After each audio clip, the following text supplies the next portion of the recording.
Hello, and we are back. We are the Insane Asylum, and we're back after a year-long break. We're here with Dale Kaczmarek, and we've got a little bit of news and updates, and we're going to be back every Friday night at this time from now. Yep. So, how are you, Dale? I'm doing good. How you guys been? We've been pretty good, busy. Great. I have been very busy. I finally am no longer in management. I stepped down and I'm back to driving. And I'm happier. There you go. Which is going to allow us more time for investigation Great, great. when time starts up again for us. Yeah, it'd be easier for me to get time off too. So, what have you been up to this summer? I'm sure you had an interesting summer. Oh yeah. I mean, we did a couple of investigations. One that nobody has actually ever been to before.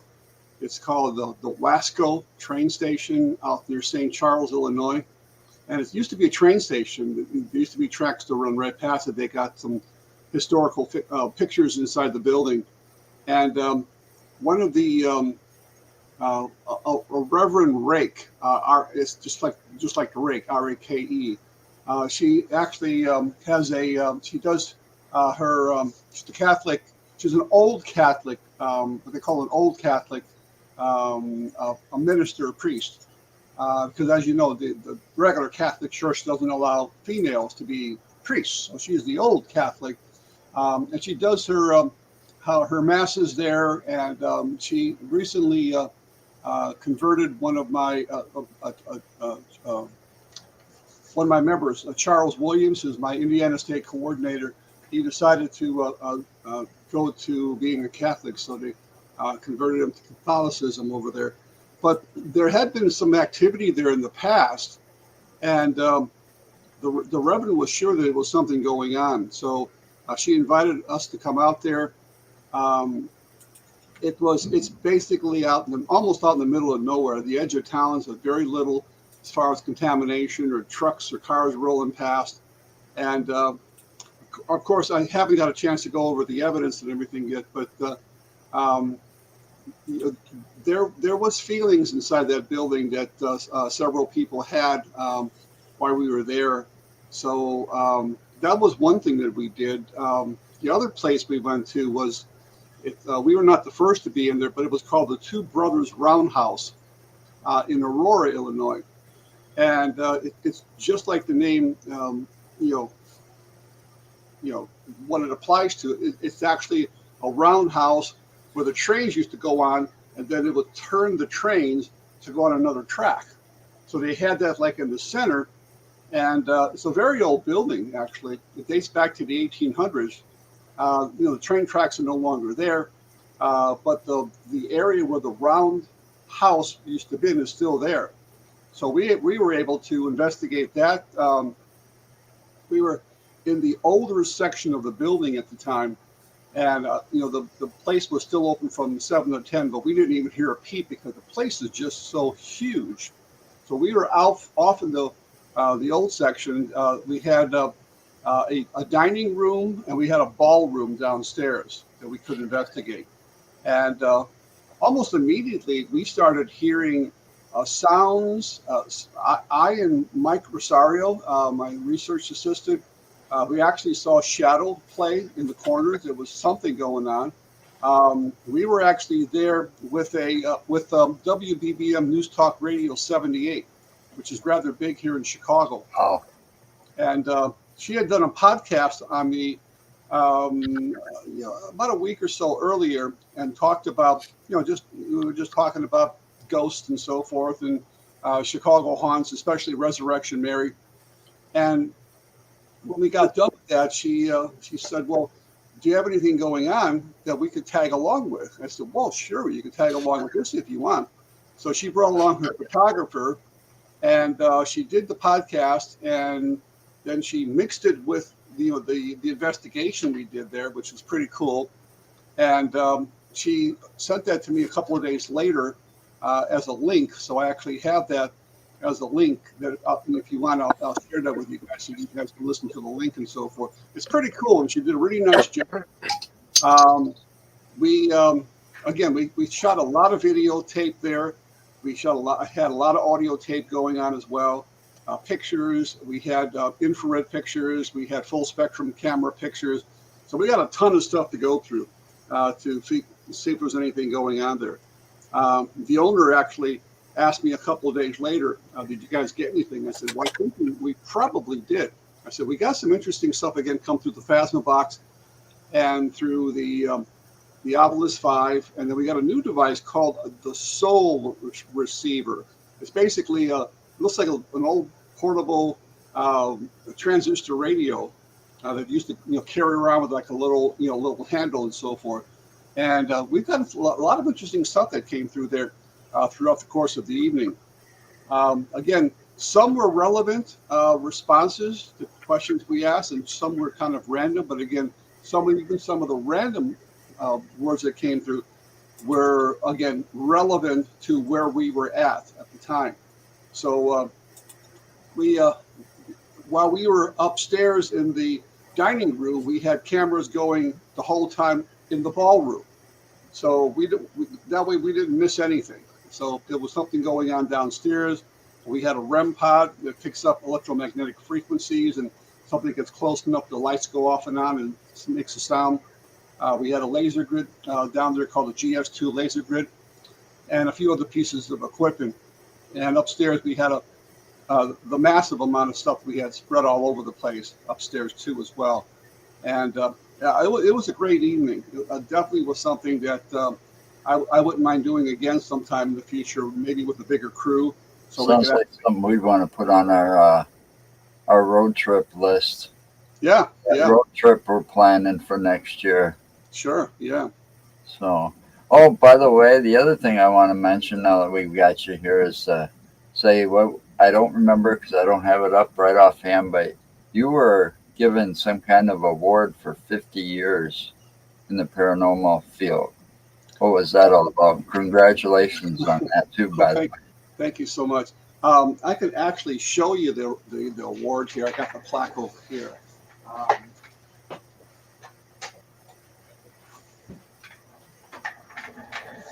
I was at a conference, Kathy Kressel's Haunted Rockford conference, which I usually speak almost every year, and if not, she gives me a free table and so forth. So I was the keynote speaker, so that meant I was the last person to speak. And before that, Kathy Kressel, Samantha Hotchman, I believe is how she pronounces her name. She's in charge of Tinker Swiss Cottage in Rockford. And also Sarah Bacher, who works with Midwest Paranormal, and all three of them kind of put together this conference. They were like kind of co-sponsors and so forth. And it wasn't my turn to speak yet, so they called me and they said, "Dale, can you come up to the stage?" I'm going, "Okay, what's going on? Something's going on here." So I didn't even suspect it at all, and they gave me this 2022 Lifetime Achievement Award presented to Dale Kaczmarek in recognition of your achievements, dedication, and contributions to the field of paranormal research. And it's a massive thing. I don't know if you guys. Oh wow, that is beautiful. Without the glare, I'm trying not to get the glare in there, but. Yeah, I can see it pretty good. I mean, it's not an ordinary background either. That is something else. Yeah. So that was 50 years of ghost research, starting way back in 1973. So I've had a lifelong interest in the paranormal all my life. Even when I was a child, my grandparents and parents often told me ghost stories. And that's what kind of started the ball rolling, basically. I think we had mentioned this before on some other shows where you guys talked about me a little bit. That's what started the ball rolling, was just that interest. My mom telling me about Resurrection Mary and how my dad used to drive her around the cemetery in the middle of the night trying to freak her out because the ghost. And I always wanted later on to discover if these were true stories or not. Yeah. urban legends, and that's what started me in the field, and it just ballooned from that point forward. And I've been to so many places in my lifetime, and been overseas in England, Scotland, Wales. It's just crazy the amount of places.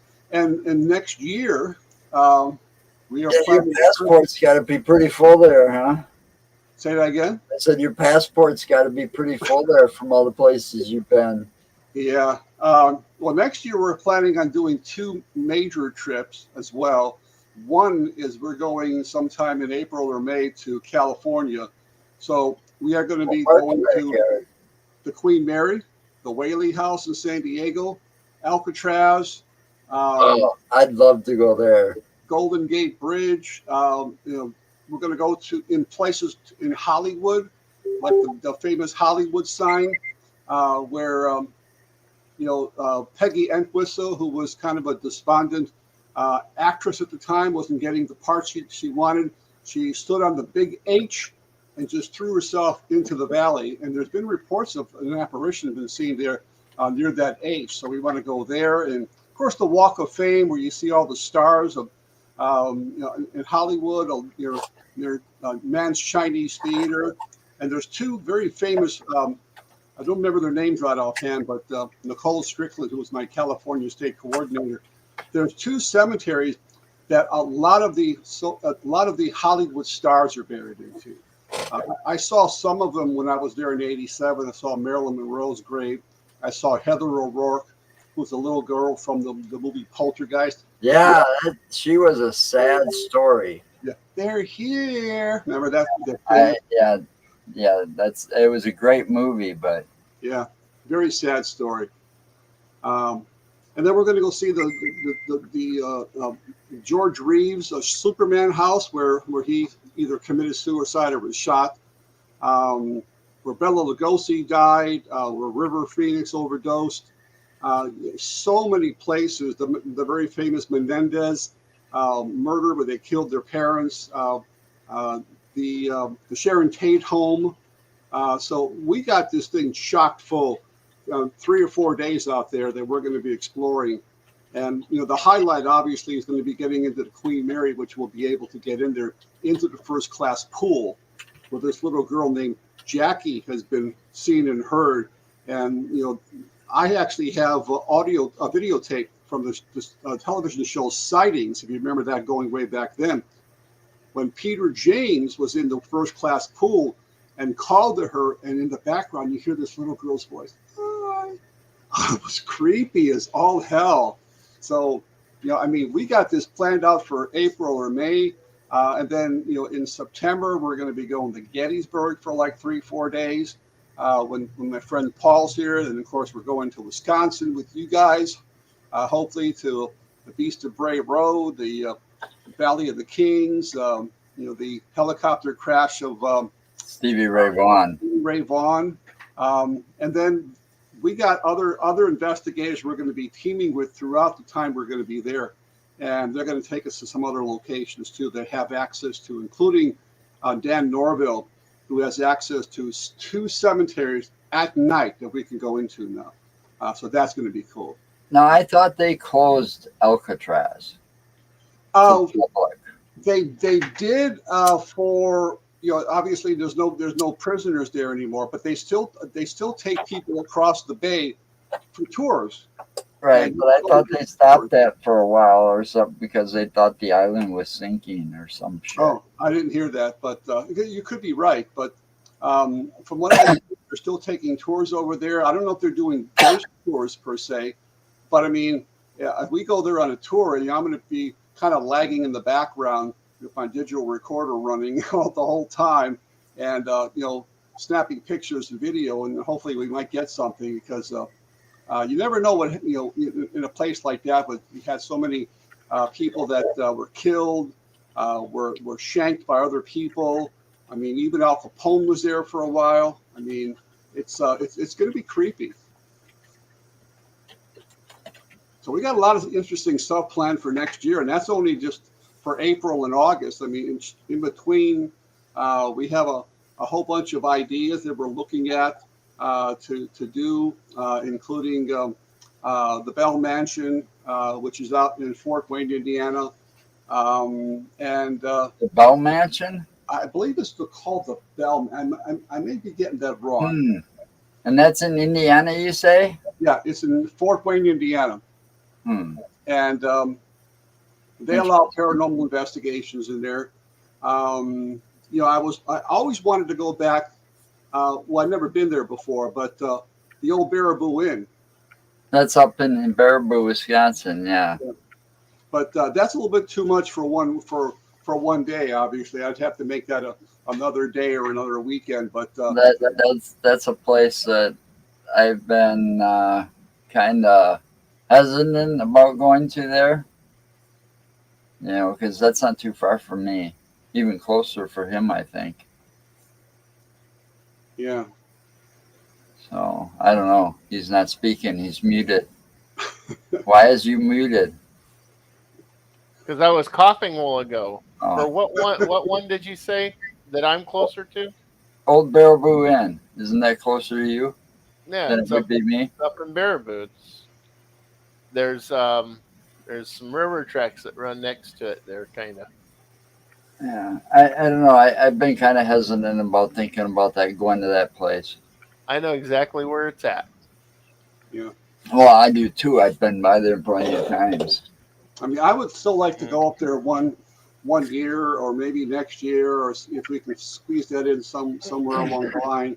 Because there are some places that are kind of on my wish list. That's one of the places that's not too terribly far away from me that I'd be able to do in a reasonable amount of time to go up there and to do that. But there are so many other places that I'm going to check off a lot of my places next year when I go to California, because Preston Castle. I remember how to do this here. It's just so many places that we're going to try to fit in as much as we possibly can. I mean, we might even end up to the Sarah Winchester house up there at San Jose. I mean, I was there before, but when I was there, they didn't allow any paranormal investigations or ghost tours. Now they do. So I don't know if we could be able to get in with a small group, or we might be able to join a group that's already started, or maybe we just do a ghost tour. Because I was there and I kind of know the stories. I know what Sarah Winchester was doing, building on her house. Yeah. That's that house where doors go anywhere. You could end up going down like a 50-foot drop, or stairs that go straight to the ceiling, or rooms that just open to a wall. It was like something she's like kept building to keep away the spirits. Right. She felt she was cursed because she was the heiress to the Winchester rifle thing and all the killings that were done by a Winchester rifle. So she felt she was cursed and she had to keep building or something. I think it was a psychic or somebody told her to do that. Yes. And what she used to do almost on a nightly basis, and there's actually a room called the Seance Room, which is a very small blue room, almost in the dead center of the house. And she used to go there, or so the story goes, almost every night to commune with the spirits to figure out what they wanted her to do next. And what it was is, as you say, she was being haunted because of being the heir to the Winchester Rifle Association. And because of all those people that were killed, it was supposedly the spirit's idea, or from the great beyond, or what do you want to call it, that she used up a lot of her money to keep building and building and building. Obviously, she didn't go broke, but when she died, the day she died, everything stopped. All the buildings stopped. It started out with as an 8-room farmhouse and ended up being over 160 rooms. Yeah, I saw pictures of that, and there was a documentary of that, like one of the most haunted places in Wisconsin or in the U.S. And I'm like, God, that just sounds like one of the wackiest type of houses, Yeah. windows that go nowhere, doors that go nowhere. Well, there's only in the state of California there are two homes that are officially designated as haunted buildings by the state of California. One being the Winchester House in San Jose, and the other being the Thomas Whaley House in San Diego. They actually have plaques as you walk in. They are certified by the state of California to be haunted. And that's saying a lot because usually, states don't get involved with stuff like that. Park districts, if you go to like Gettysburg or places like that, the rangers are saying, no, there's nothing to these stories. There's no ghost here. But these two homes are, kind of like, sometimes you get status when you have your house or mansion on the historic registry. Well, this is Right. more than just that. This is registering that they are haunted. And that's pretty Wow. cool. Wow. Yeah. See, I don't know that house is just one of those ones that's like on your list that you gotta see to believe it. Yeah. I mean, I want to go. I want to go to Alcatraz too. And recently, um, I guess it was last year. I was reading this article, or no, 2013. The police department of San Francisco received a shocking message, and it said that the guy claimed to be John Anglin, and he said he escaped from Alcatraz in '62 with his brother Clarence and Frank Morris. And then I couldn't find the rest of the article. This it somehow changed since the first time I looked at it, but apparently it went on to say, "Well, I'm in bad health and I'm writing this." But he's like almost on his deathbed now. But that was in 2013. Well, they never did find the bodies of those three that escaped. So they don't know if they survived or if they lived out their lives somewhere. And that's still a mystery. From what I understand and from what I've seen and the documentaries I've seen and the stuff I've read, I believe it was possible that they escaped. Oh yeah. You know, and in that article they also had you know where he basically they had his picture of him now compared to what he looks like Yeah. then, and they put the side by side pictures of like the old man, and I was trying to find it in that article, but it must have changed. But anyway, it was very feasible that they could have survived. Oh yeah, it was very feasible. They had this thing very well planned on how they used raincoats, to basically build this this raft or this I guess I wouldn't call it a raft. It's almost like a what would you call that? Like a rubber boat going down. Yeah, well, like a makeshift raft, I guess. A raft. I guess it was called it a raft. Yeah, and that they had this all planned out and everything, and they went out when the tide was supposedly going out or something, and it's very possible that they survived. But if they would have capsized or something, they probably would have died because the water temperature was like freezing cold. They would have died. The water temperature was cold enough it would have basically hypothermia would have set in within minutes. And not only that, there's also that bay is filled with sharks. Yeah. And the current in that bay is extremely strong. Yeah. But those three guys were no dummies.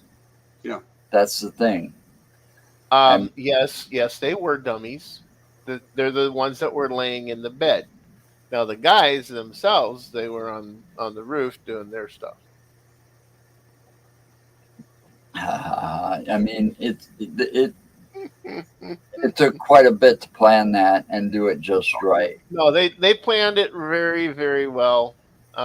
What they used, if I remember correctly, were rain jackets. Yeah.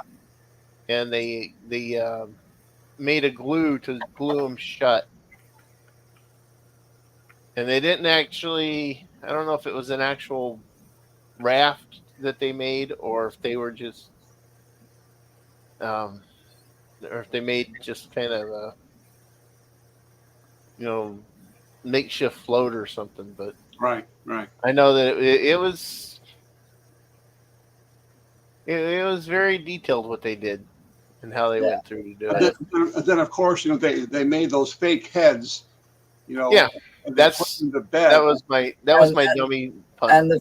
and the fake grates to cover up, the hole that they made. Mm-hmm. And what they did is they actually collected their hair from haircuts that they had, and they used the real hair that they pasted on there. So when the guards came by and they did head checks, yeah, he's there. Yeah, he's there. They didn't bother to wake him up or anything. Mm-hmm. That was just amazing how they did that with paper mache or whatever they did.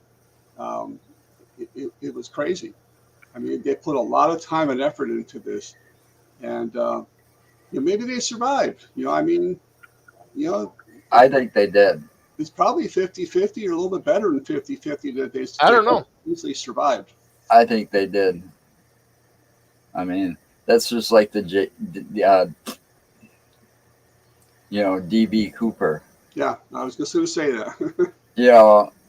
And that I believe he got away and spent that money and lived a long life. Well, supposedly they found some of that money actually in the woods. Yeah, right. It was washed up on a beach. Yeah. Little boy found it. It wasn't washed up on a beach, dude. Where he jumped out, it was over the mountains.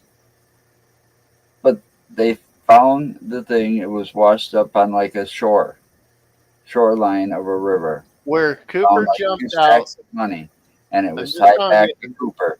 I'm just telling you, where Cooper jumped out of that plane, it was over the mountains, over the forest area. But if you watch the one documentary, In Search of D.B. Cooper, it's like a 2-part deal. They actually talked to the witnesses that found that money. It was like in 1980 something that they found it. And speculate that money was deliberately kind of put there by Cooper himself to throw people off his trail. Yeah. And they're not exactly sure where he jumped from. But anybody would strap on a parachute and jump out of a passenger plane. It's got to be a little crazy. Yeah, but that guy, supposedly they figured the profiler knew what he was doing because he asked for specific types of chutes. Yeah. They had a guy reenact the whole thing, jumping from having the, what is that called? The stairs come down while in flight. Yeah. And then, he showed how that could be possible. Not something I'd like to do, though. No. I mean, it was bad enough being up in a plane, for the first time, man. And it was too bad because it was not like an ordinary passenger plane. We were cramped. I was very cramped. It was one of those like special flights, direct flights from, where was it? Marshall. No, not Marshall. Mitchell Field Airport in Milwaukee, straight to Vegas. Mm-hmm. So it was one of those like express flights, and so the seating very cramped. Yeah. I all the time I'm getting little things in the mail from casinos saying, "Oh, go to Midway Airport. We will fly you and your guest on this MD-80 jet to Vegas or Lake Tahoe or Reno, and it's free. We'll put you up in a hotel, gambling money. We'll give you a food allowance. All they ask you to do is gamble when you get there." So I mean, I could go on trips all over, the western part of the United States if I wanted to just jump on a plane. Yeah, I never caught that gambling fever.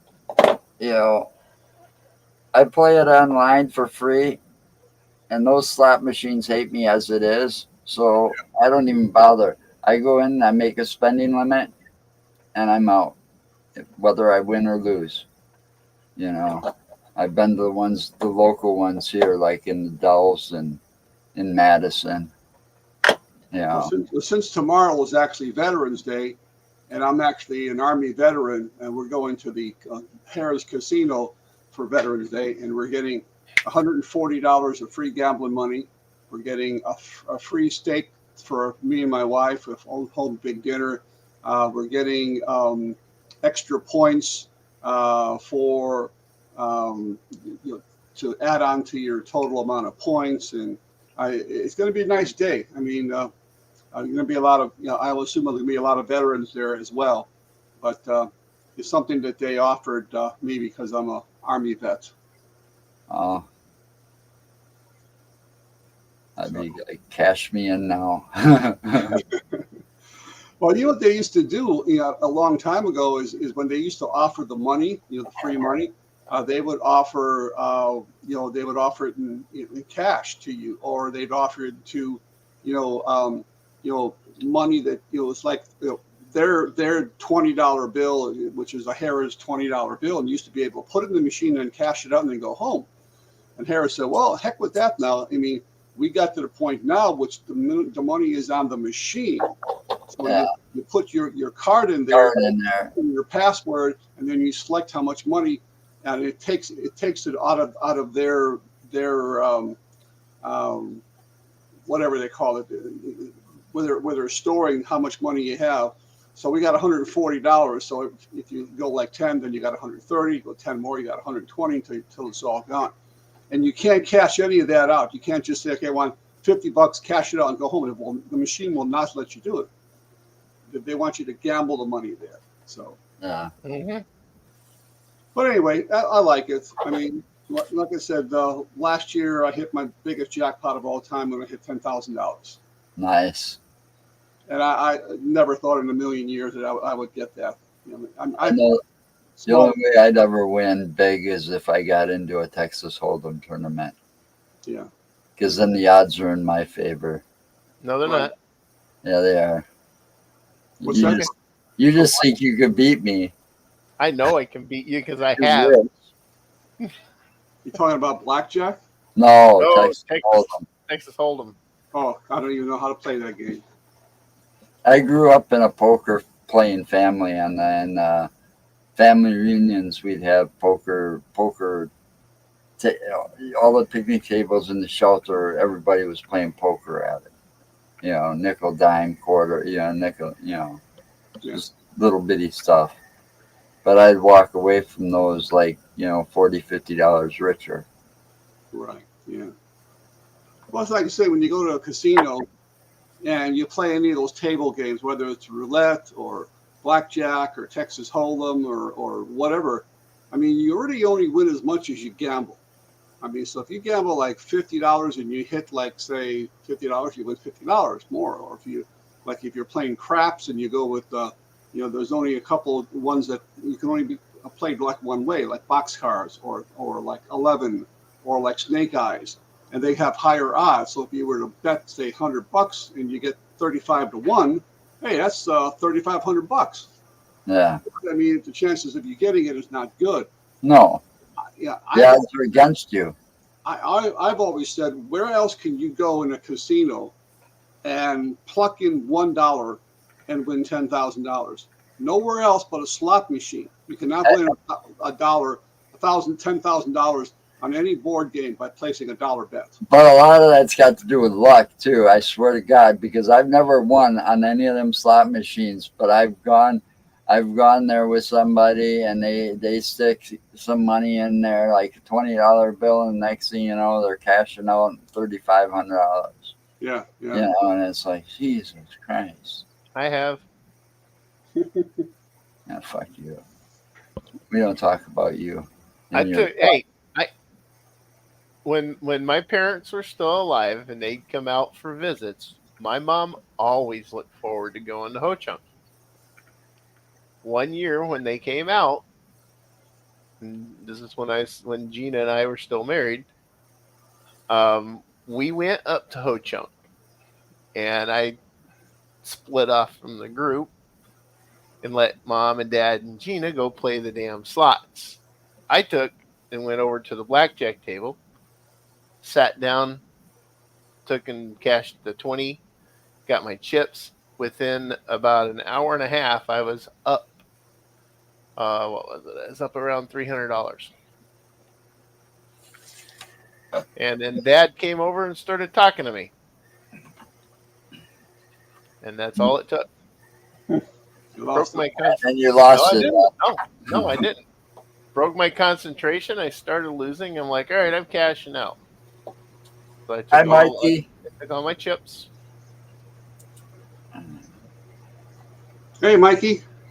What's going on? We went and found the other two, and I sat down at the machine next to Gina, and I popped a $5 ticket in there, and I hit the damn thing on the second spin for over $50, and then turned around 2 more spins later and hit it for over 100.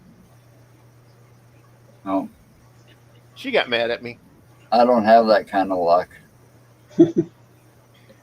Yeah, Gina got mad at me because I was the one that won and she didn't.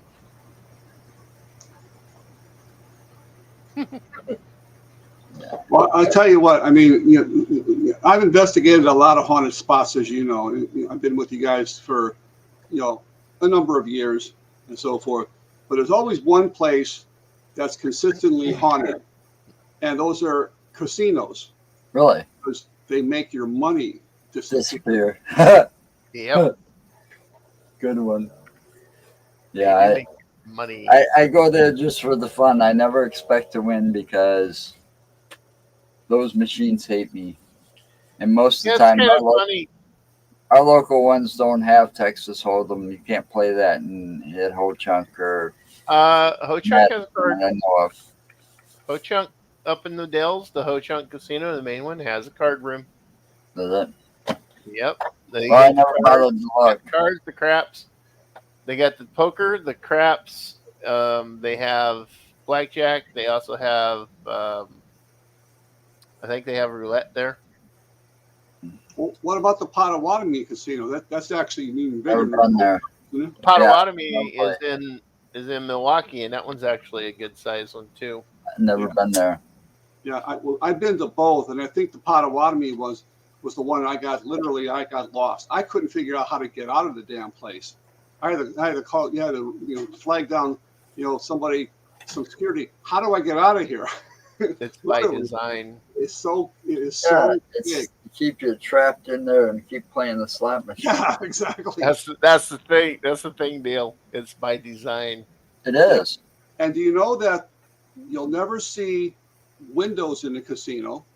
They Nope. don't want you to know if it's daylight or nighttime.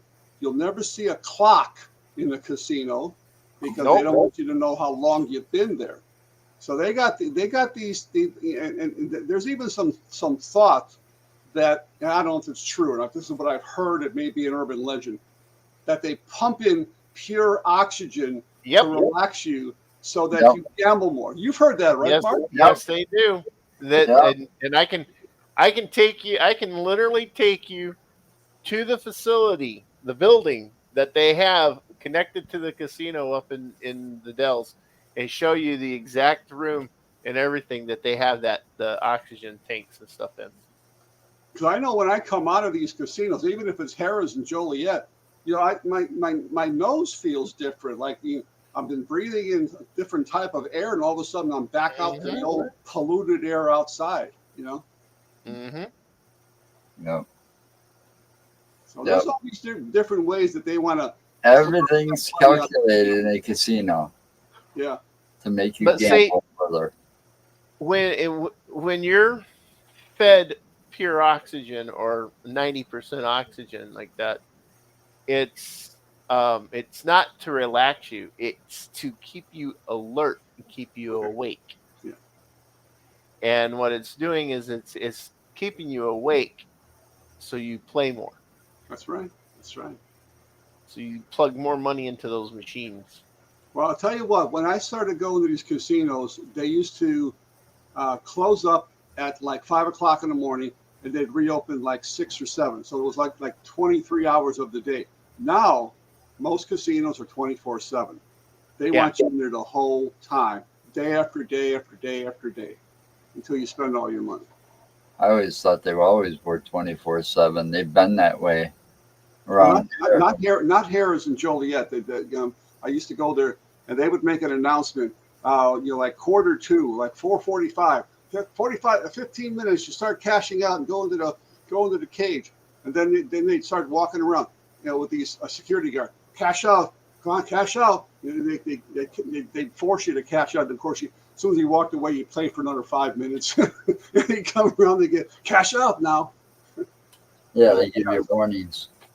Yeah. But I've never seen that. I mean, Ho Chunk, as far as I know, has always been 24 hours. Yeah. And when the one in Madison opened, that was always 24 hours. Yeah. You Well, know, I think part of the reason was too because they wanted time to clean the place. Clean it, get it nice and snazzy for the next day and so forth. And on top of that too, when you would get money, okay, say if I walked in there on a Saturday and I got $140, okay, the very next day you would get more money because it's the next day. But because they made a break, you couldn't stay after the break and come back and say, oh, I'm going to use that money, because you couldn't use it. That was another thing they did too. So yeah, I don't like. I don't know what it is. The one in Madison kind of pissed me off. It's like back in the day, there was like plenty of things for kids to do. Back in the day, Madison had something called Wild Waters. It was a water park.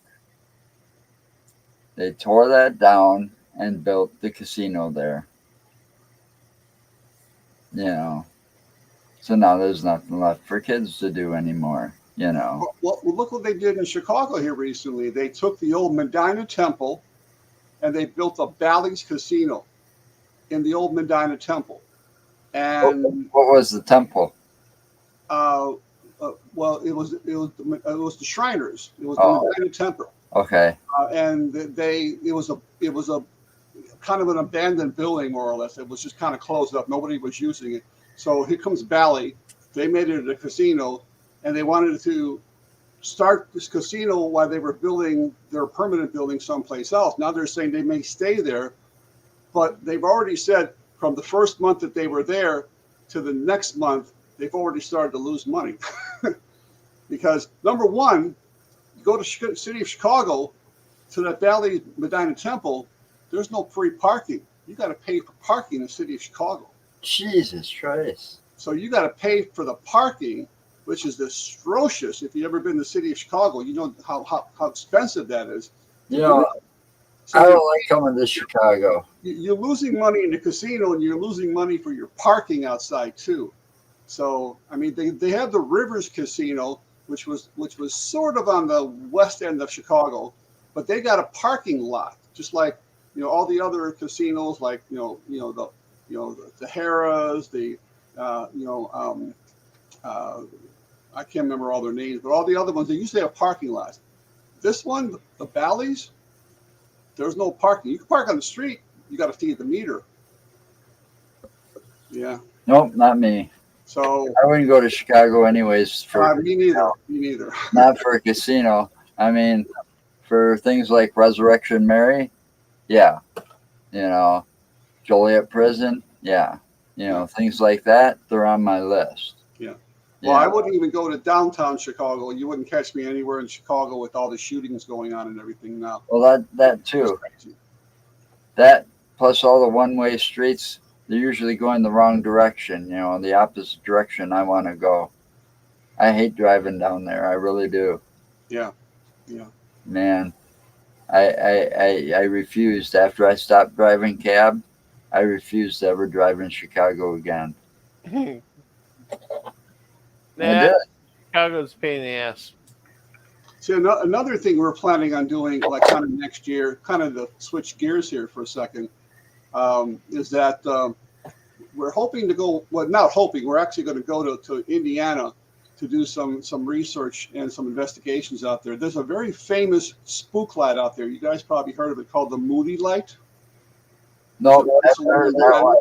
I just started investigating some stuff because our trip that's going to take us from Illinois, Indiana to Indiana up into Michigan. Okay. Well, this is like near Rensselaer, Indiana, which is probably about, I'd say, 90 minutes south of where I'm at. And this spook light is very famous in Indiana. It's probably the most famous spook light out there. The story goes very quickly, is that supposedly there was, again, there's several different versions of this, but the most commonly retold version is that there was a farm out there, Farmer Moody, who owned the farm, and that Indians came in there and either attacked and actually had kidnapped his daughters. And so Farmer Moody was seen along his farm holding a lantern looking for his daughters. And the lantern light that Farmer Moody has is supposedly the Moody light that people see to this very day, that Farmer Moody is still out there looking for his girls that they would never return. But I've been out there several times, and I can tell you for 100% that is not a paranormal phenomenon. It is definitely car headlights. We've proved that 100%. So we were going to go back there to actually shoot a video segment out there. So we would set up where people normally view the light from, and then we would have part of our team with a high-powered spotlight go on the other side of this big giant field and shine the light in our direction. So what happens is when you're standing over here and you're seeing the light, standing over here and you're seeing the light over here, what happens is the light comes towards you, and then there's a road that turns. So suddenly the light just disappears. And people, wow, where'd that light go? Well, it's a car headlight that just made a turn. Now you're not seeing the car headlights anymore. So we want to do that. And there's also a place down in Terre Haute, Indiana. There's a mill out there. I don't remember the name right offhand, but it's supposed to be haunted. I know one of my friends out there had been out there, Stephen Miller. I don't know if he's watching. I like mills.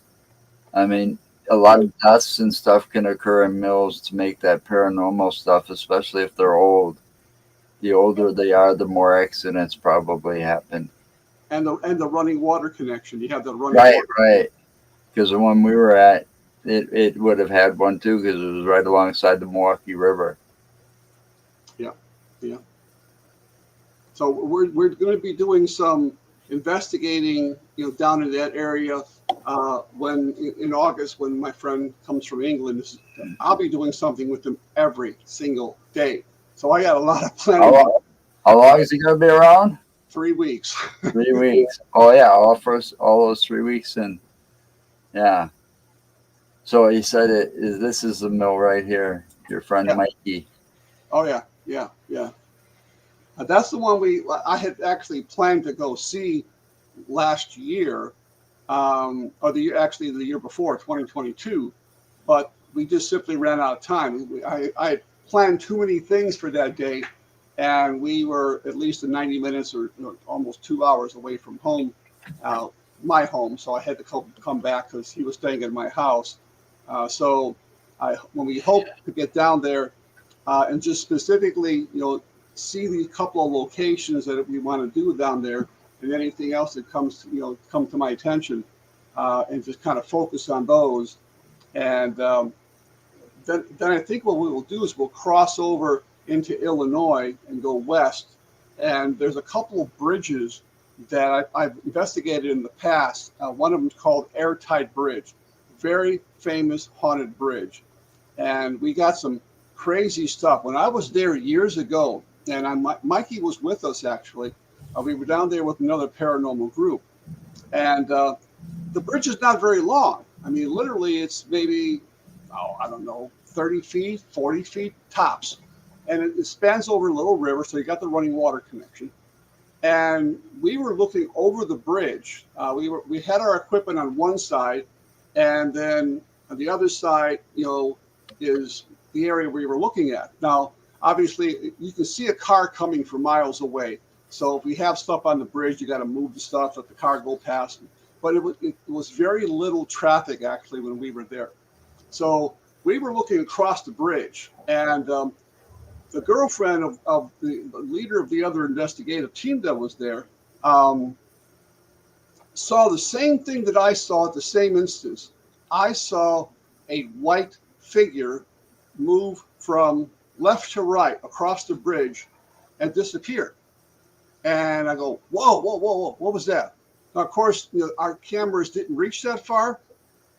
I've solved that problem. I have technology now that illuminates a distance of a football field, 300 feet, 100 yards.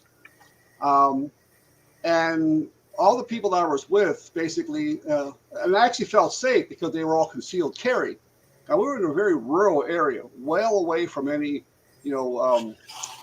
houses, and I don't even think we were getting cell signals out there. So I was happy that somebody was carrying a gun just in case somebody tried something out there. But, we went across the bridge immediately. They ran across the bridge, and they thought it was somebody messing with us. That's what we thought initially. So we went across there. We didn't see anything, and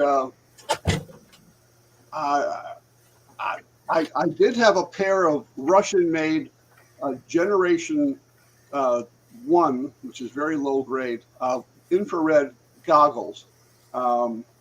And I put them on, but it was already after the fact, and I'm scanning the area, making sure nothing pops up.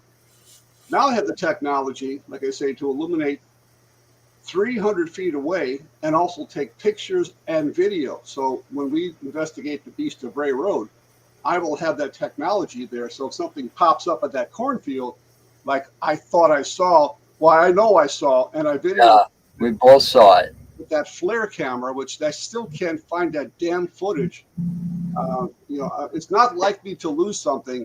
So it's very possible I put it in the wrong folder, and I'm going to have to search a few hundred folders to see. I hate it when that happens. But remember, I showed that footage to you guys when we were there, and it did look like there was something there. And we had this big spotlight. Remember, we shined the spotlight over there. We didn't see anything, but it was still showing up on the flare. And I go, wow, that's pretty cool. Yeah, and while Mark was out there, he heard something. He thought something was following him in the cornfield. Right. And wasn't there, as we were walking, we all walked down that trail too, past that cornfield. Wasn't there a section that we kind of got a cold blast? It was like a cold air. I remember feeling that. I don't know if you guys felt it or not, but it was like about halfway before the cornfield ended, because there was some area that Lee had showed us, and I don't remember exactly what it was. That was down by the marsh area. Yeah. Okay. Yeah. And we were going down there, and I felt something. I felt like a cold breeze. And it wasn't cold that night. It was pleasant out there when we were out there. I don't remember what time of the year we were out there, but it's in August. August, yeah. So it would have been nice out and everything. And I can't wait to go back out there because I got a lot of new technology that I'm going to have 2 different devices by then that I'm purchasing right now. One is it's a motion sensor. Now, most motion sensors work on the principle of passive infrared. In other words, they send out an infrared beam that we can't see from point A to point B. So there's a sender and a receiver. Usually that's how it works. Something breaks the beam, beep, beep, beep, it goes off. Well, this does not work with passive infrared. It works on radar technology. Oh, radar technology. It's called Dr. D motion sensor. You can find that on a few sites. In fact, I can send you a link if you guys just want to look. What's that? I'm not sure what he means by that. Okay. The bridge. Oh, okay. Yeah, that's probably, yeah. Okay, the bridge. Yeah. So that's one thing, and that's only like $60 for that device, and it's going to be better than. I might even get two of them at that price, because the guy's offering me. He's offering me the stuff at cost with free shipping, so I can't get any better than that. Now the other thing I would like to get, and I already have one. I have a X camera, the structured light sensor, that SLS camera that puts out a mapped area, and if something shows up, it looks like a stick figure. Right. Mine doesn't quite work really well. I got to send it back to Bill Chappell, and I'm sure he'll fix it for me. But I don't know if you ever guys have been watching Ghost Adventures recently. I only watch it because I like to see what kind of equipment they use and where they're going. Everything else is BS. But they use a different SLS camera. Mine, the one Digital Dowsing makes, it basically, all you see is black and white. So you really can't see like the corners of the room, the door, until you get on top of it. The one that they use, it actually has different colors, like maybe half the screen or a third of the screen might be blue and then red. So you can actually see where you're going, and you can actually see the parameters of the room. If it's the same one that my friend Dave Giuliano was offering on his site, the Ghost Hunting Store, he's going to offer it to me for about $430, which is at cost, basically free shipping. If that's the same one, I'm going to jump on that, because I think that'll be to me, it's going to be a little bit better one, only because you can see where you're shooting at. And if we're using it in conjunction, say, with Beast of Bray Road, you're going to be illuminating the edge of the cornfield. So if then something then pops out, it's going to show up like a stick figure. Yeah. And as you know, the beast usually is seen walking like we do on two legs. Right. Well, what we saw that night was a bipedal figure in that cornfield when you caught it on your. I mean, the way you had your thermal camera set up, I mean, it was big enough screen for both of us to look at. So I obviously, I'm sitting there looking at it like you are, and it's like we lost track of it. And that's when, Mark Sinks was saying he was being followed by something in the cornfield. I mean, that whole night was kind of strange. I mean, and the way the fog rolled in so thick and so fast. That was crazy. And then dissipated just as quick as it came in. It was gone. That whole night was pretty weird. That whole area with equipment. I would, like I said, I'm probably going to buy two of these radar technology motion sensors, and I would put one literally facing right where we saw it last time. And I want to take a bit of old-fashioned technology out there. I want to take and this is got to be some daylight for this, but I want to take an old-fashioned compass, and just walk the property with it and see if that thing just freaks out or not in any area of that property. Myself, I'm looking into getting a couple pieces of equipment between now and August, so that when we go back to Bray Road, I want to try new things myself. But that night, it demands another investigation. Absolutely. Night. Yeah. I hope to be able to get there, like you say, before. I mean, we're going to be out there in August, so the sun will be going down that early. So it'll probably be 8-ish, maybe 8:15, something like that, maybe. So yeah, I mean, I would like to do the same thing. Walk. You can use a compass. I can use some of our millimeters or something like that to see if there's any electromagnetic fields or something like that. To see if that, and then if we do get a hit, or if the compass starts going crazy, that would be an area we would definitely want to focus on. Right. Right. So, and we're also, if Mark ever gets a hold of these people, we got a couple of people that are going to be possibly joining our team between now and then. Okay. I finally got a hold of Kayla today, so she's supposed to send a word over and let them know that I want to talk to them. Good, good. Yeah, we actually got 2 new members in our group, actually. One actually works or is part of the Theosophical Society in Wheaton, and she hasn't done much investigating. She was over at Missouri State Prison to do an investigation out there, but she's very interested in doing stuff. And I'm just waiting for her to send the rest of the files back to me, so I can set up like a kind of what I like to do is like to do a kind of Zoom interview with all people before they join, just to kind of get an idea of where they're coming from or what their expectations are for a group like this. That's what I wanted to do with these people when he gets a chance. So Because what people see on TV and what we do is really 2 different things. Okay? right. I mean, we're not in it for the fame and the fortune. We're in it to find the answers. Yes, exactly. And do the research, the hard work. I mean, they're in it for the money, the fame, the fortune. Everything's edited. I mean, come on, let's be truthful here. They only show you the good stuff. How many times did they go to that place and find nothing? Yeah. I mean, somebody, I don't know who it was, somebody said it best when they were a guest on our show once that, half the time when you're like investigating a cemetery, you're just sitting there talking to yourself for hours. You may never find nothing the first time or the second time, Well, I like to call it, some of those shows and some of their evidence selective editing.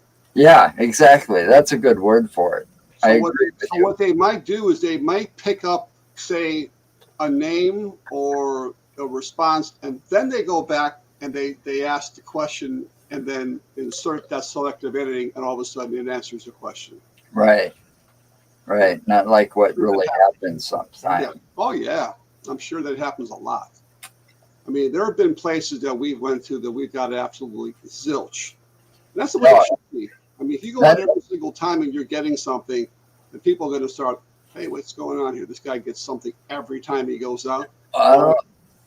That one time, though, then there's places, there's places that you go to that have all kinds of activity, and I'd never been there. That was the first time, thanks to you, we went to Far School. Yeah. And we got all that activity in the boiler room. Yeah. Screw you.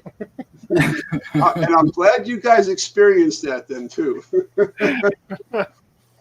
Because I know I had experienced that the first time I went there. And I was wondering if that stuff was still there.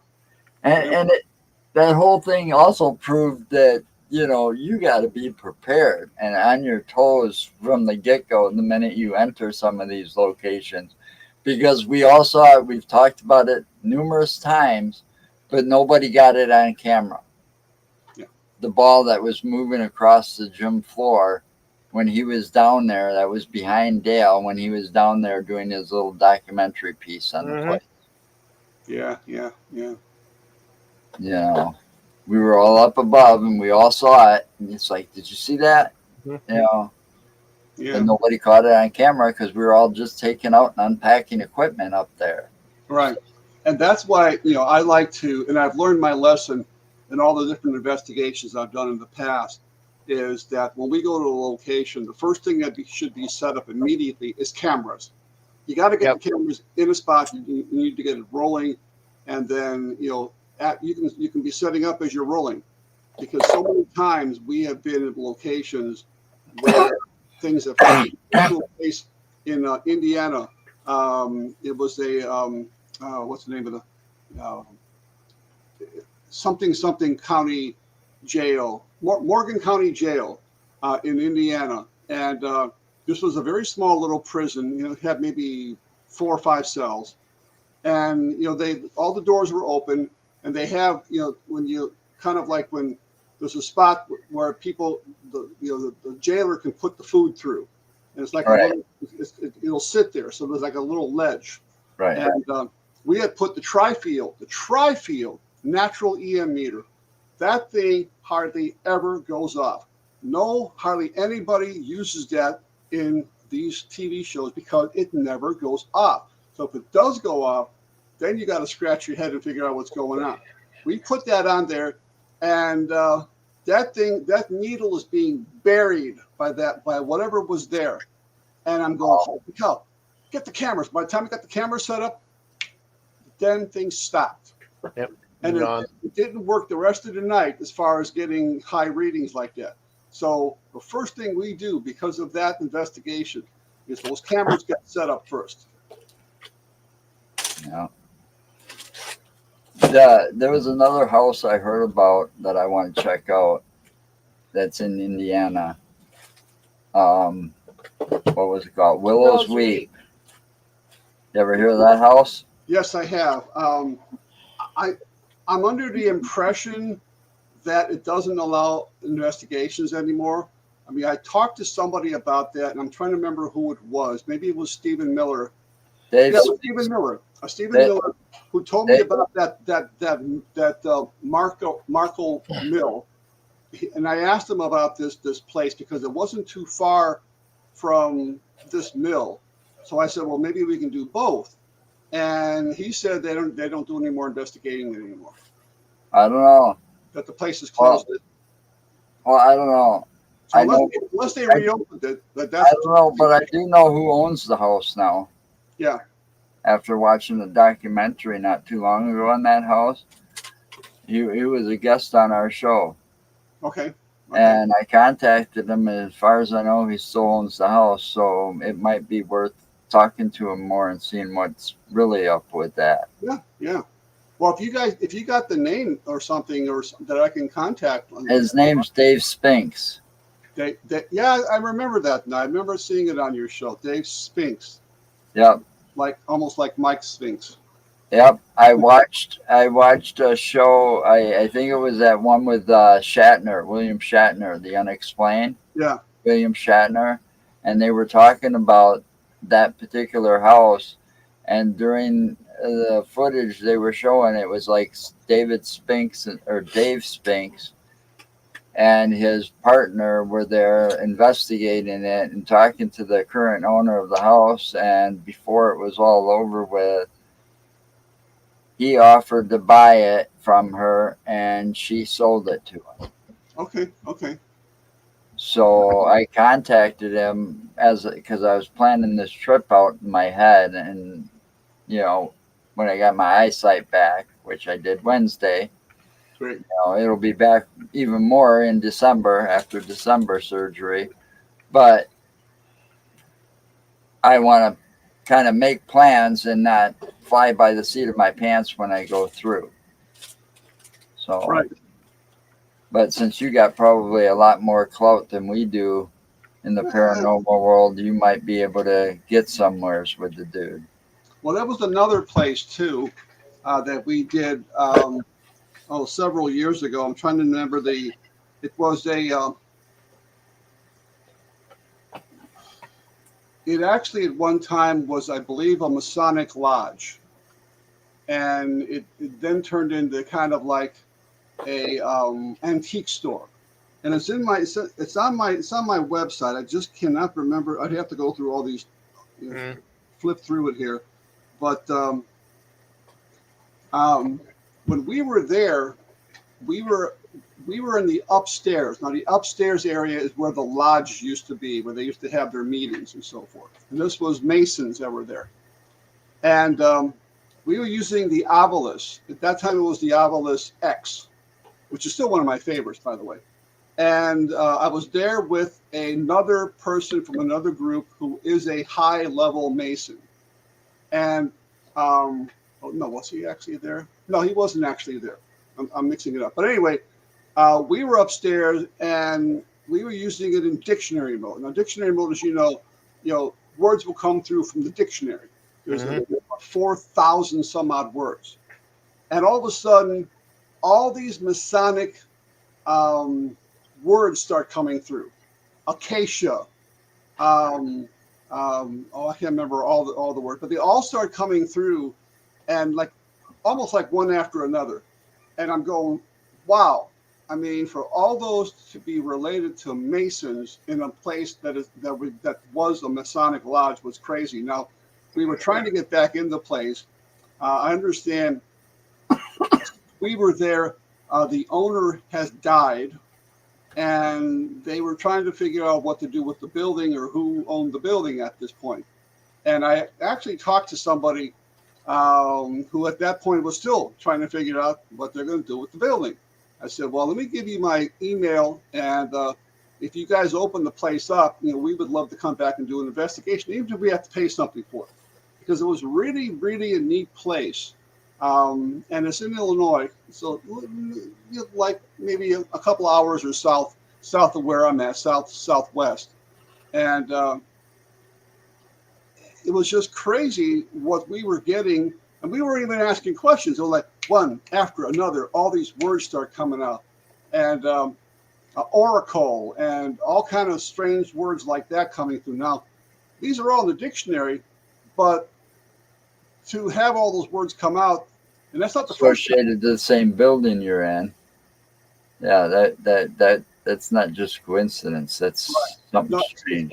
It's actually not that one. I know which one you're talking about, Mikey. It's not that one. I never actually investigated that Edward Dobbins Lodge. It's actually on my website, and I'd have to go through all these different things. I never believed in some of that stuff actually working until we were at that school, and we were in that boiler room, and that all those angry voices were coming through. Yeah. And then what happened to Mark? I still don't let him live that down. Hey, by the way, Joe, I need to step away. I got to go use the bathroom. Okay, well, make sure you come back, because I got something important to talk to you about after we're off the air. All right, I'm just going to remove myself from there and you guys talk. Well, don't forget to come back. So. Yeah, this place, going through here, trying to find it real fast here. It actually had on the cornerstone of this building what it actually was, and it did say something about it being a lodge. So there was no mistaking the fact that it was at one time a Masonic lodge. Yeah, those places, I tell you, sometimes you don't even know the place was like a meeting place for them. We investigated a bar. Okay, what was that bar called? Where? Here in town. The Irish pub. No, that line. It was the Lions. Lions pub. The Lions pub. Irish pub. Yeah, it was an Irish pub called the Lions Pub. Anyway, it had 3 floors to it. One floor, the first floor was obviously the street, street level. So they come in, there's the bar. Then up on the second floor was the ballroom. They were... No. Second floor was where they were trying to make it into a restaurant. The third floor was the ballroom where the Masonic Lodge was. Yeah, the Masonic Lodge was on the third floor. And they had their logo. You could see the logo. It was like painted into the floor. Okay.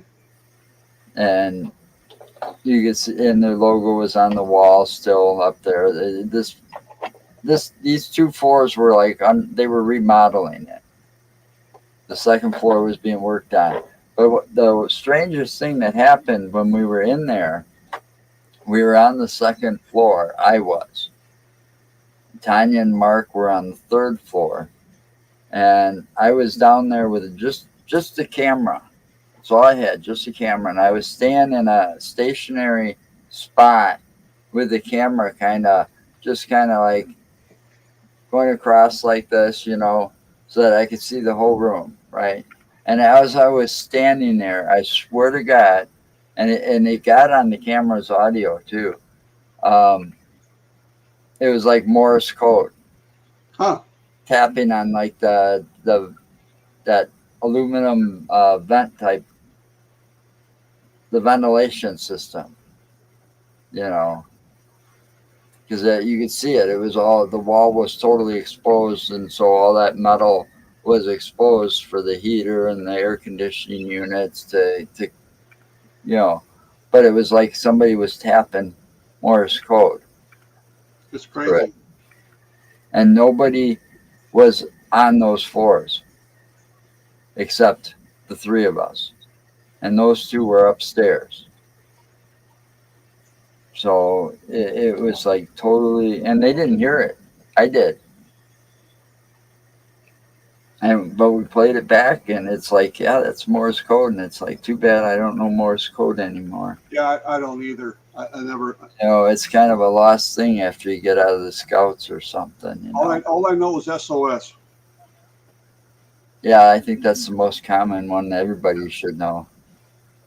Isn't that the place where we saw that picture? Yeah, that's Where also where we also saw the picture, and it had a had a ghost picture. dog in it. It had a picture. The Mark took a photograph of it with his phone so that we could zoom in on it. But the picture was of the building and the street corner that it sat on In the 1800s. in the 1800s. The road was still gravel, you know, and no street lights really, but the corner was there, and you could see this dog, but not really. And it was like a double image. There was like two dogs there when you blowed it up and looked at it. One was like a ghost image. Wow. But then they also had people that took pictures with ghosts in them. Yeah. So They had ghosts in them later. So I don't know what the history of that corner is exactly, but there's something there. That's right here in the town I live in, Watertown. Okay. The bar sits here in Watertown. Now I stand corrected, Mikey. We actually did investigate the Edward Dobbins Lodge. I was thinking about another lodge run by another paranormal team, which I think we might have been in, but we never investigated, or maybe we never were in there. Another thing is kind of interesting too, that was actually on the news and also on Facebook, is that Bobby Mackey's Music World is going to be torn down. Really? Yeah, they are tearing down the building, and I don't know if Bobby Mackey is going to relocate someplace else. They weren't specific on that. So that place that was very, very haunted. It wasn't when we were there. I mean, we did get a couple of strange things that happened. But they say it's one of like the most haunted places in America. Yeah. Yeah. I mean, we were investigating the area where Carl, who was at one time an employee, that apparently got possessed by something there, and we were in the area where allegedly. This is what I say allegedly because I'm not 100% sure, but allegedly where this exorcism or cleansing, they were trying to get supposedly the demon out of him. And we kind of asked a question. I don't know exactly what it was. I think it might have been, why were you possessing Carl or something to that effect? And we were using a ghost box. And it clearly came through. It says, "That prick Carl," Oh, jeez. And later on, we went up to the apartment where Carl had stayed when he was an employee there, because he actually stayed there. So he was close to the place where he could clean up and so forth. And we had a very clear voice that came through that said a first and last name. It said George Nettles. And we tried to do research on that to see if it was any connection to the building. I talked to the people that run the tours there, were there that night with us, and also talked to Doug Hensley, who wrote a book about Bobby Mackey. It's called Hell's Gate. Yeah. And he didn't know anybody named George Nettles. So I'm assuming it was something before it was Bobby Mackey's. Maybe the property belonged to George Nettles before, the building was built down there or something. Sometimes when you get these responses, they're almost like they're like overlays. They're like one on top of another. So Right. talking to something or a spirit, you don't know if that spirit belongs to the current incarnation of the building, a previous incarnation, before that or before that. You don't know. Or if it's associated with the land, not the building. Exactly. And that's why I tell people too, I say, when you say a haunted house, sure, the house may be haunted because it's on the haunted property, because something may have happened there in the time. Maybe there was an Indian skirmish. Maybe there was Maybe it was built on a cemetery. built on a cemetery or part of a Civil War skirmish, and people died on that property. It takes a lot of research and investigating into the genealogy and also to the history of a place to determine Well, it started this whole ghost story. well, look at the. I mean, we didn't get nothing when we were there, but this goes back to Baraboo. Okay, again, Okay. and I got a call from my cousin, and she lived in the house up there in Baraboo, and so on and so forth. We didn't really have anything happen while we were there. I mean, we had some interesting kind of like artifacts that we found in our attic, or she found in our attic, and showed us the artifacts that she found. But the most interesting thing is the property, that little area.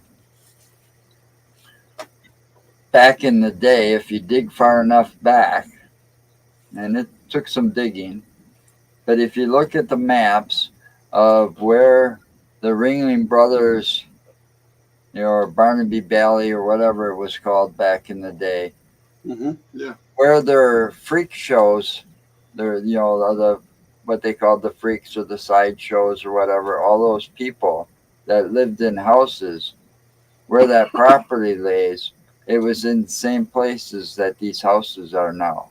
Oh, okay. Okay. So you think about like how, those people weren't socially accepted because, some of these things were like some kind of hereditary disease or a physical deformity, or, we know how some of those freak shows were even fake Right. at Yeah. one time, well, they weren't socially accepted. So they probably died some horrible deaths. They weren't treated too well when they lived in them property and then that house, and, in those houses there. When you look all of that up, yeah, there's a lot of bad juju on that land, Oh, yeah. Absolutely. and it goes way back. And I mean, that doesn't even include any of the Native American history that goes even further back. This just goes back to when the circus started. If I kept digging and would have kept digging, I probably would have found a lot of Native American stuff that happened on that land up there, because all of that area close to the Dells was all Native American land. It all was at one time, but I mean, all Right. that whole area is rich in history. The northern part of Wisconsin's very rich in Native American history.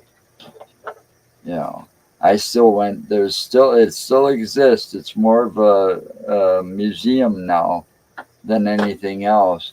But up in the Wisconsin Dells, when I was a kid, there was actual Indian trading posts.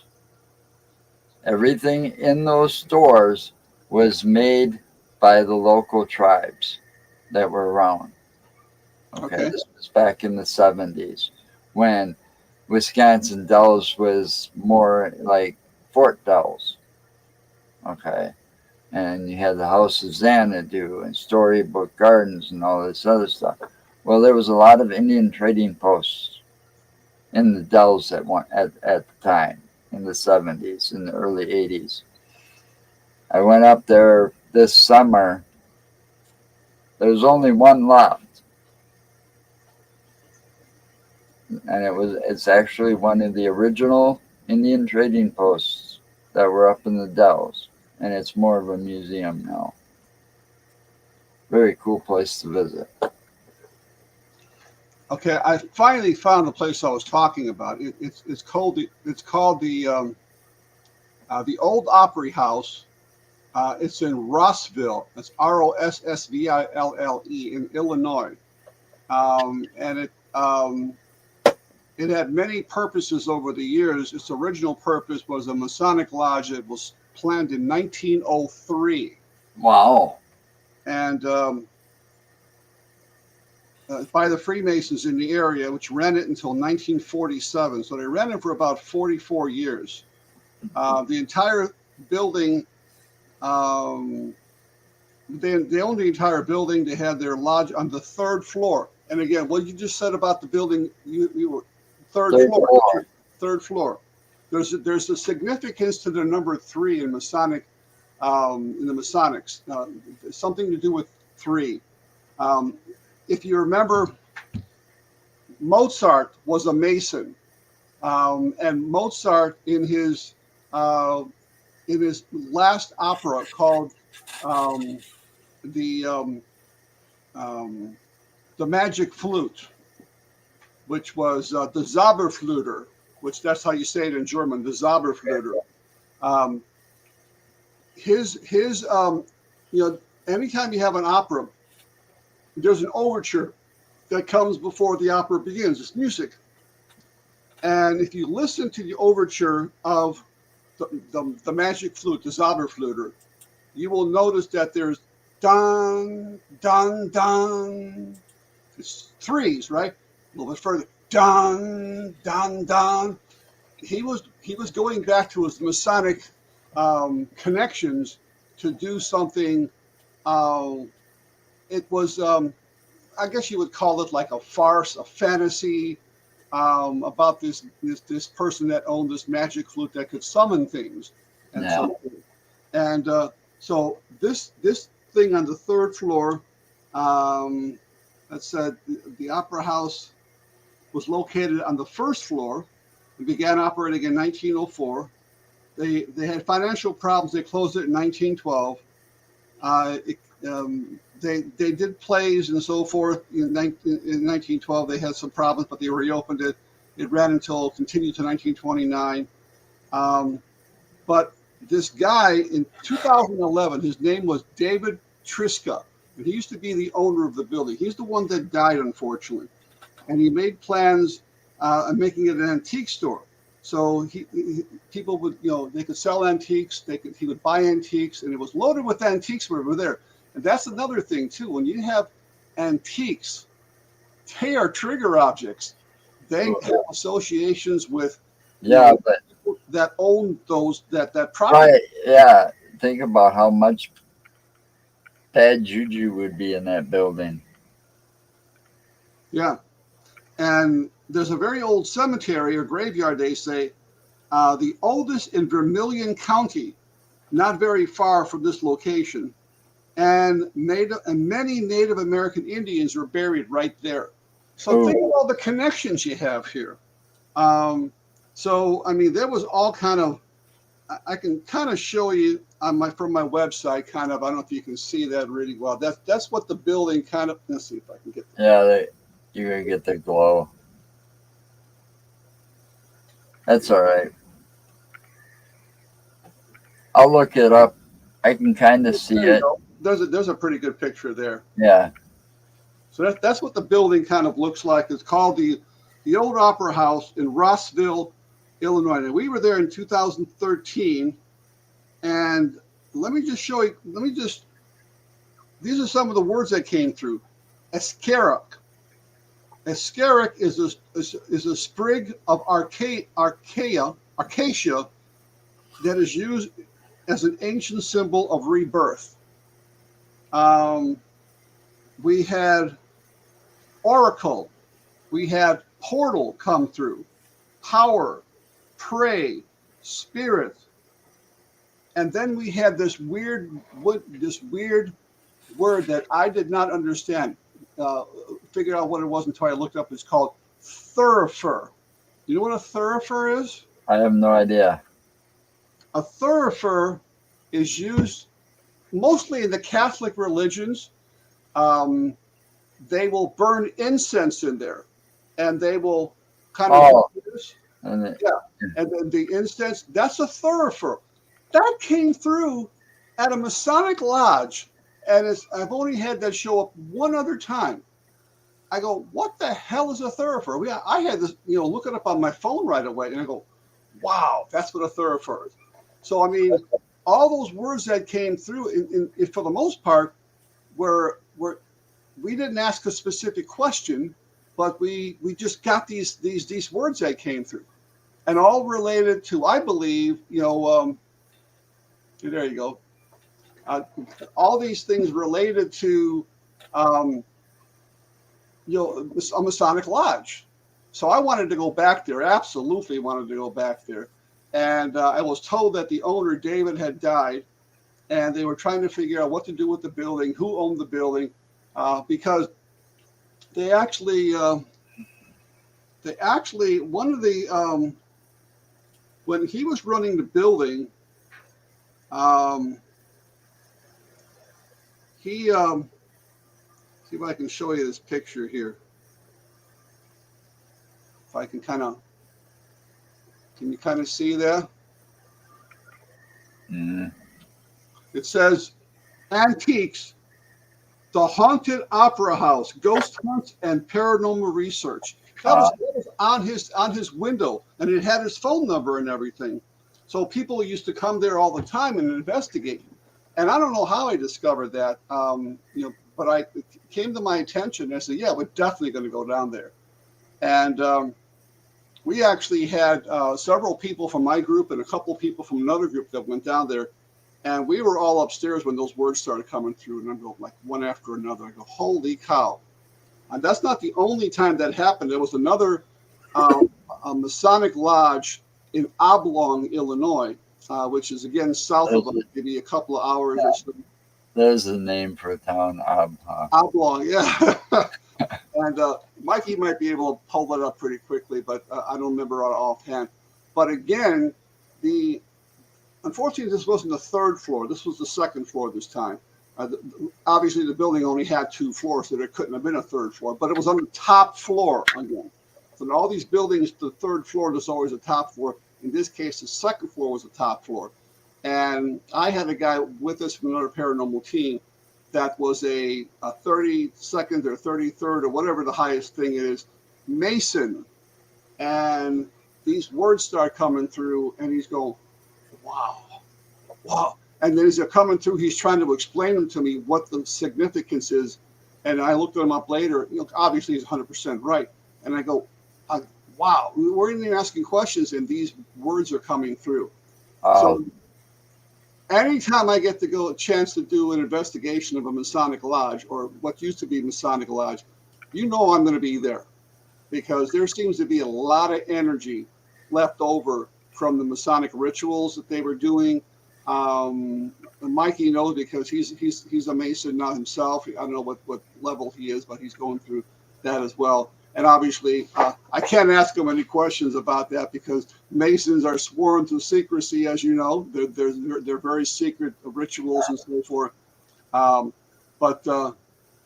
It's the Oblong Oddfellows Lodge. So if you go to my website, it's the Oblong Oddfellows Lodge. And again, you will see and hear those words coming through the obelisk in dictionary mode that have a relationship to where we were at. And it's just crazy. And again, I would put the clickable link, and then I would put what we asked, if we asked anything, and then in parentheses, I would then say this word is what this means, the significance. And it's just crazy how that all played right into the Masonic rituals that were there. Yeah. This was absolutely bizarre. I may not be able to go back to this Oddfellows Lodge in Oblong, but I've been trying to get into the other one, the one in Rossville. You might try that bar that's here in Watertown. Yeah. Is that all? That's a Mason thing too, right? It's an Irish bar. It's called Lions Pub or Lions Inn or Lions Den or something. I'd have to look it up. But it's in Watertown, Wisconsin, and on the 3rd floor, if they haven't remodeled it yet or anything, you can obviously tell it was a Mason's Lodge and meeting place on that 3rd floor. Cool. So, because their logo was painted on the floor, really big in the center. Yeah, it's called the Lions Irish Pub. Yeah, that's it. And it's on Main Street. It seems everything's on Main Street. Yep. And in the bar, they've got all these old pictures of what it used to look like back in the 1800s or 1700s or whatever, whenever Watertown was founded. Right, yeah. Because that building's pretty old. Quite a few of them are. Yeah, quite a few of them are. Yeah, I'll have to do a little research into that. I mean, that sounds pretty interesting. Yeah, that's where we were once. We went there once. Like A couple years ago. Probably like to go there again when I get some newer equipment. Because one, I want to get the REM pod, which I don't have. Wouldn't mind having the odd, but I gotta start searching now that I can see again, looking at the sites. Well, again, you could do yourself a favor if you find something you think you like. Send me the link, and I might be able to find it cheaper someplace else. Cool. Because I deal with so many of these places that make paranormal equipment, and they know me when I log on, and they're always trying to sell me stuff all the time. I'm always getting links saying, "Hey, we'll give you just use this code, and we'll give you like 20% off or something like that." Yeah. So, I mean, I could always. I get things like that after a while. I know how that goes. Yeah. I've walked in this store. I deal with the same person for years at a time, and it's all of a sudden they're like, "Hey, Yeah. Absolutely, yeah. But This- I mean, some of these places, like for instance, Ghost Stop. I mean, they may have a lot of stuff on there, but the prices are kind of high. Yeah, I noticed that. And if you go to Jay Giuliano's site, which I believe is called the Ghost Hunting Store or the Ghost Hunters Store, I would keep getting the website mixed up. He's got reasonable prices on there, and he's always offering discounts, and a lot of it's free shipping too, which also helps. So you Cool. might Look want to check his site first, and then make that as a comparison, because I think if you'll find that his site probably is much cheaper than a lot of other sites, and it just saves you some extra money when you maybe buy yourself another piece of equipment or something. Yeah. Yeah, I don't always jump on the first place I go to, because I've known that for years, that even when, like, say, if I got to remodel my house or I needed windows or something, my aunt used to just jump on the first person because it was a good Polish guy doing the work. Yeah, but you could have saved yourself thousands of dollars if you went and you searched for another. They're going to do the same thing. They're going to put the same windows in, but they just charge more. So it's the same thing with paranormal equipment. You just have to search around. Oh, so this is the Ghost Hunter Store. Yes. The original one-stop paranormal and spiritual store. Yeah, and you can go through there and you can click on any of those links for EVP. Oh, I already just visiting the site. It said enter your email for coupons and so on and so forth. Yeah, there you go. Yeah. Yeah, I'm gonna have to check this out. Yeah, absolutely. And I'll tell you what, tell them you know me. Drop my name. Tell me that Dale Kaczmarek sent you there, and he might give you a little bit of a more of a discount. I can't guarantee it, but my name carries a lot of weight. So, Because I order so much stuff. I got $17,000 worth of ghost hunting gear. wow, I'm not even close to that. Yeah. You've been doing this a long time. All right, Dale, it was nice talking to you, but I think I should end this show. We've almost done 2 hours here. Oh yeah, absolutely. It was always a pleasure being on. Yeah, Anytime.